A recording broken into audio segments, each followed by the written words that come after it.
Good afternoon. This is Debra V. Wilson. It is Tuesday, the 17th of April, 2018, and the time is 1600 hours and 8 minutes. Today's podcast is the wounding of the body that is society, or self-wounding in the UK. On the 16th of April 2018, there's an online post from the week entitled "Who are the Windrush generation and why were they facing deportation?" I will post this article, the link to this article, in the description box of the podcast. Further down in the article, I'm starting in the section that's entitled "Who are the Windrush generation?" The group comprises British citizens who came to the UK from the Commonwealth as children following the Second World War, and whose rights were guaranteed in the Immigration Act of 1971. Named the Windrush generation after British ship the Empire Windrush, which arrived at Tilbury docks in Essex with 492 Caribbean passengers in 1948. Many have made the UK their home for their entire lives, says the Channel 4 News website. However, under new immigration laws, these people must now prove continuous residence in the UK since 1973, something that has turned out to be almost impossible for those who have not kept up detailed records. As a result, some are being denied access to state health care, made redundant from their job, and even threatened with deportation, The Guardian reports. The section, the article goes on, but I'm going to stop there. And in addition to that, I'm going to add that it has been stated that the UK government also did not keep detailed records of the people the children and the people involved in this program, and any records they have been or not currently available to the government. I'm going to use the word misplaced or misplaced/lost. There's many ways to look at the Windrush situation. I'm going to take a more philosophical approach to it and look at it from that perspective. I will add again that I have over 25-year relationship with the UK, and that for the 25 years that I traveled on a regular basis to the United Kingdom, I engaged in activism. For half of that 25 years, approximately half of it, I was involved in activism around issues of national security and identity. The issue of security for me has always been infused with an intersex identity. Who do we deem worthy of keeping us safe and why? And then who does the state deem worthy of keeping safe? Often that's around issues of who is us and who is the other, them. So I'm going to look at what I perceive and construct and conceptualize as some recent examples of self-harming of the body that is the society that makes up the UK.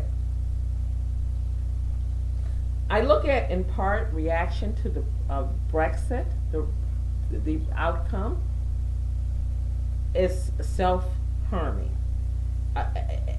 I look at Brexit, the entire referendum, in part around issues of, definitely issues of who we are as a nation, and also how we need to keep safe. And for some people, I believe Brexit also gave voice to feelings of who's us, who are we, and who's them. And I think that some of those expressions of and queries around who is us and who is them have not always been functional or constructive or healthy for the United Kingdom, and have veered into areas that I deem as self-harming by a nation. According to the Home Office website in 2017, and I will post this link, there's an increase of reported hate crimes. I think hate crimes, from a philosophical perspective, can be looked at. Someone has made the decision, or someone or some group, that there is a primacy, and who is valued in the context is the UK, who's valued in the UK and who is not. And also, whoever has taken it upon themselves to make that decision then makes the further decision that out of my what I think is an aberrant construct of fellow human beings and often fellow citizens, then I have the right to engage in reparative justice and harm these people because I deem them to be less than. Again, I would view that as an aberrant construct of reality. But nevertheless, I believe it to be a construct. Then there's the whole narrative around the Muslim that is literally, some of those narratives include the construct that the Muslim is an aberration to the United Kingdom and they're not part of the us. They're the them, the other. And the entire casting of this narrative around what do they think, who are they, what do they want. Again, they're not us, they're they, the other.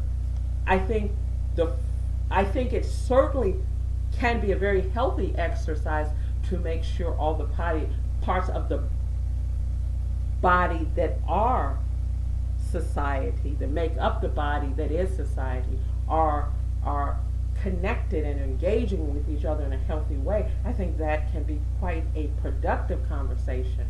I don't always think that conversation is being conducted in a healthy, constructive manner in the UK. And I think the conversation can be by the very labeling of the Muslim. What do the Muslims want? Are we not talking about British citizens? So I think the very sometimes construction of the conversation can be self-harming. My apologies, I get very passionate about this. Next, recently in February of 2018, the now former Assistant Commissioner of the Metropolitan Police, Mark Rowley, in a talk at Policy Exchange, which again will be posted, the link, he talks about threats to the UK, security threats to the United Kingdom. And he lists the threat from Islamic extremism and far-right extremism as both being threats to the UK, threats of significance. And I think those two examples are perfect an example of self-harm. Both, I think, are aberrant constructs of reality that include, in some cases, a predatory view of fellow citizens that allows for violence against fellow citizens. And that predatory view of your fellow citizens is quite conducive to severing relationships through the creation of places of fear, of spaces of othering that are created. So in the arrogance of thinking I have a right to decide who belongs and who is less than and therefore does not belong, these aberrant constructs of reality also allow for, in some cases, violence against people that these people construct as less than or the other. And again, they create spaces and pockets of fear of the other, fear of them, those not like us.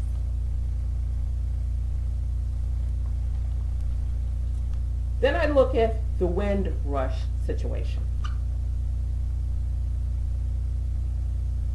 that I think is also another indication of self-harming. Politicians in government have power by virtue of the fact that they're in government. They have power as a class of people in a society. Nevertheless, they come from the society. You can look at the Windrush situation from a myriad of perspectives. Ethnicity, around issues of race, class. I'm looking at it from the perspective of the UK government is composed of UK citizens who are part of this society that makes up the body that is the UK. And so I would ask, much like the gangbangers, I'm from Chicago, that's the term that's often used for gang members, much like the gangbanger who decides in the UK that they have a right to harm another person because they don't belong to the right gang or they're not from the right neighborhood, in quotes. And the primary concern is you don't belong. That gang member is quite often not looking at what harm am I doing to not only the other's neighborhood, but my own neighborhood. How am I fraying the bonds in society, what bonds us together? And the ability of fear to have a corrosive impact on the bond, what bonds groups and societies and communities together. So I then look at the fact that another example of self-harming is the murder rate in places like London that has recently been the topic of conversation, and then the association that is with gang violence. And again, the discussion around why would a British person kill another British person over some constructive nonsense around you stepped in my territory?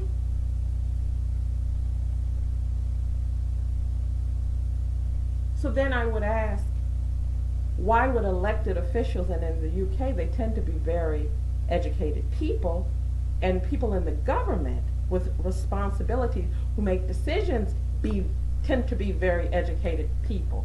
So why would very educated people in the government make decisions without understanding the corrosive effect and impact that that's having on society and relationships? Much like the gangbangers in the inner cities of London. Why? One of the things I would add and suggest is because, like the gangbangers from the inner city of London, politicians in the UK come from the UK. What do they have in common? They're all British citizens. And it seems to be, at the moment, a self-cutting season in the UK of self-harming. I am hopeful and optimistic with public pressure and encouragement and equal measures, Home Office will rectify this situation. But you know what we were all told as children? When you go out to play, try not to cut yourself. The cut will heal, but you'll forever have a scar. I by no means mean to minimize or diminish the loss and suffering that people who have been in the Windrush generation, who have already been adversely impacted by recent events. I by no means mean to minimize or be dismissive of people in the Windrush generation who have not directly been impacted by direct loss of job, health care, housing, but have been now, or who are now consumed with fear.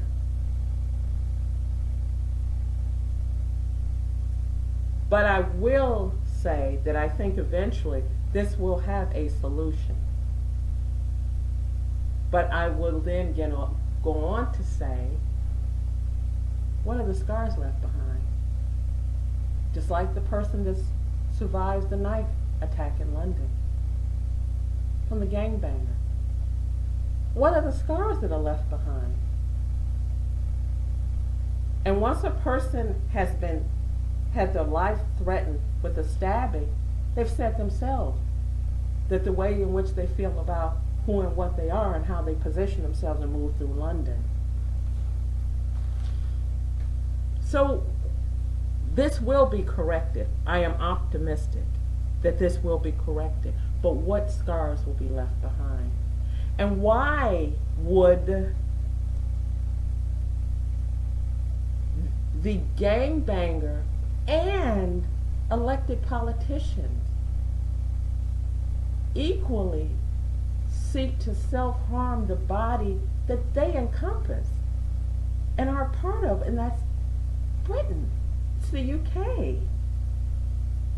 Because even if this is corrected, the Windrush situation, you've left scarred and harmed people.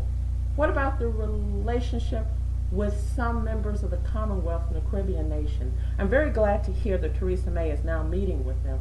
But what of those relationships? They will be repaired, but what scars are left behind?